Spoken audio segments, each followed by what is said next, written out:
Ignorance is the species' first line of defense. Yet it is easily breached by anyone with the time and determination to find out the truth. Ignorance has prevailed so long only because people do not want to find out the truth.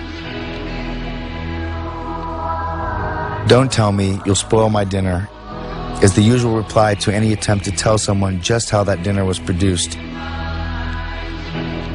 Even people who are aware that the traditional family farm has been taken over by big business interests, that the clothes come from slaughtered cows, that their entertainment means the suffering and death of millions of animals, and that some questionable experiments go on in laboratories, still cling to a vague belief that conditions cannot be too bad, or else the government or the animal welfare societies would have done something about it. But it is not the inability to find out what is going on, as much as a desire not to know about facts that may lie heavy on one's conscience, that is responsible for this lack of awareness. After all, the victims of whatever it is that goes on in all these awful places are not members of one's own group.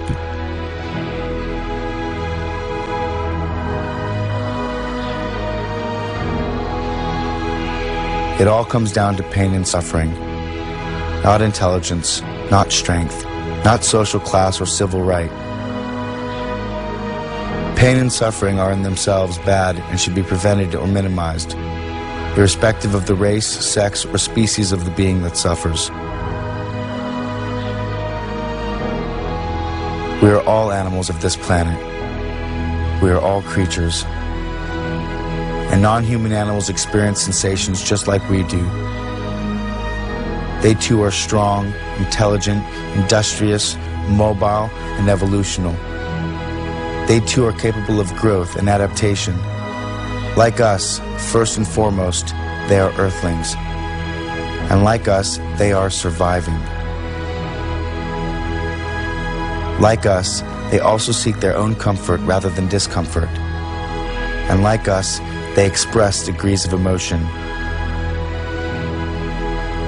In short, like us, they are alive.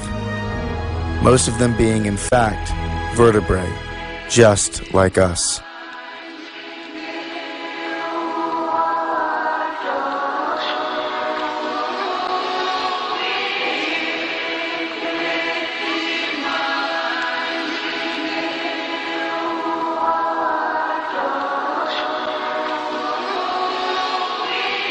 As we look back on how essential animals are to human survival, our absolute dependence on them for companionship, food, clothing, sport and entertainment, as well as medical and scientific research.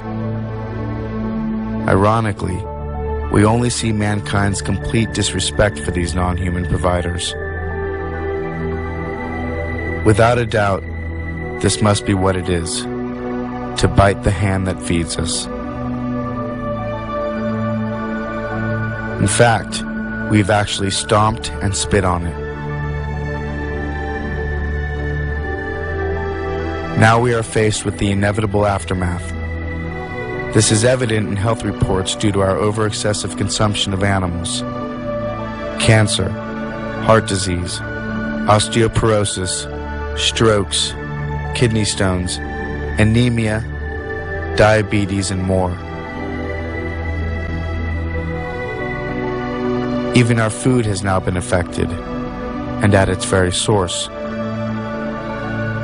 With antibiotics used to promote weight gain in animals who can't gain weight under the stressful, overcrowded living conditions in factory farms. With the overuse of pesticides and insecticides, or artificial hormones designed to increase milk production, litter size, and frequency. With artificial colors, herbicides, larvicides, synthetic fertilizers, tranquilizers, growth and appetite stimulants. It's no wonder that mad cow disease, foot and mouth disease, physteria, and a host of other animal-related abnormalities have been unleashed on the human public. Nature is not responsible for these actions. We are.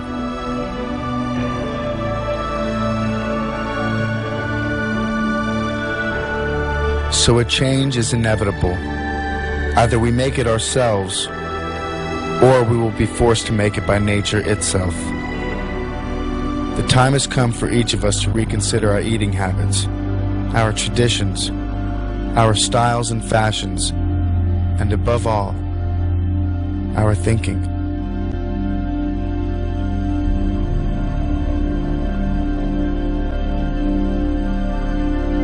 So if there's any truth to the age-old saying, what goes around comes around, then what do they get for their pain? Do we even give it a second thought? If what goes around comes around, what do they get for their pain?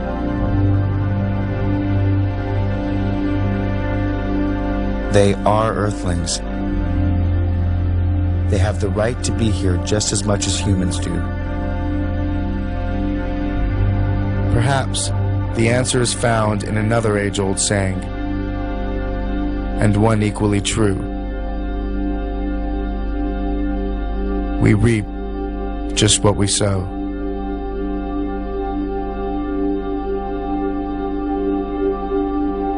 So of course animals feel, and of course they experience pain. After all, has nature endowed these wonderful animals with well springs of sentiment so that they should not feel? Or do animals have nerves in order to be insensitive?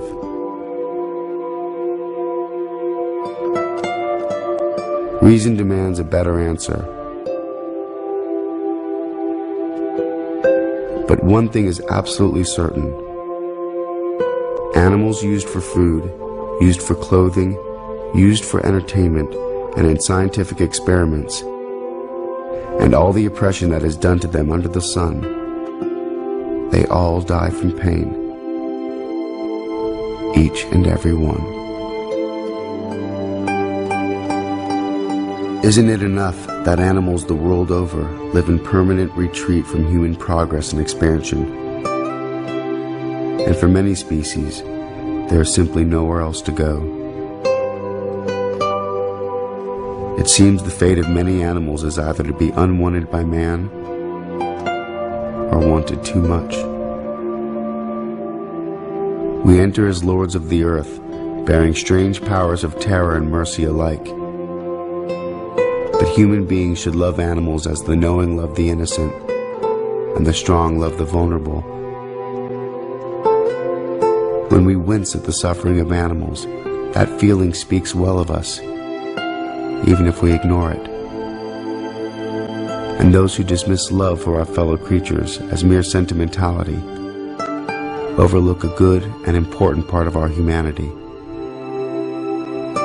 But it takes nothing away from a human to be kind to an animal.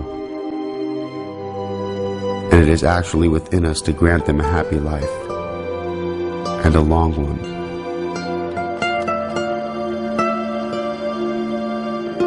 On the heath, King Lear asked Gloucester, "How do you see the world?" And Gloucester, who is blind, answered, "I see it feelingly.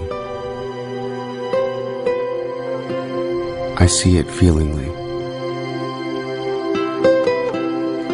Three primary life forces exist on this planet: nature, animals, and humankind.